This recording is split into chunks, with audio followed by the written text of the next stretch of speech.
Sözün leksik mənaları ilə bağlı ümumi qeydlərə baxaq. Birinci, həm ümumi, həm də xüsusi isim kimi işlənən sözlər anonim sayılmır. Məsələn, arzu.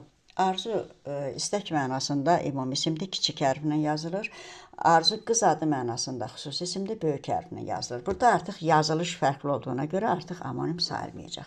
İkinci, qrammatik şəkilçi hesabına yaranan oxşarlıq anonim sayılmır. Məsələn, deməli, əsir sözünə baxırıq. Əsir, külək əsir mənasında bu olacaq. Deməli,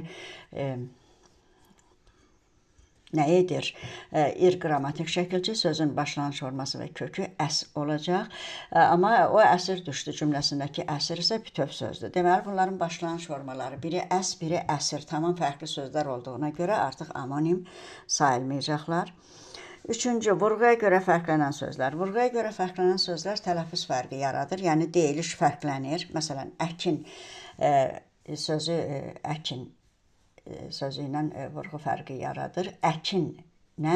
Sualına cavab verəndə vurğu sonda olur. Əkin nə yedin? Sualına cavab verəndə vurğu əvvəldə olur və deyiliş fərqləndiyinə görə bu tip sözlər də yenə anonim sayılmayacaq. Daha çox sonu ın, ma, dır, la, ik ilə bitən sözlər vurğuya görə fərqlənən sözlərdir və bu sonluqla bitən sözləri həmişə anonimlərdən kənarlaşdırmaq lazımdır.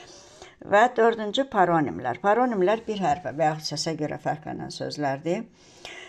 Və bu sözlərdə hərf fərqi olduğuna görə, yazılış fərqli olduğuna görə anonim sayılmır. Məsələn, nəfs və nəfis sözləri bir hərfə görə fərqlənir.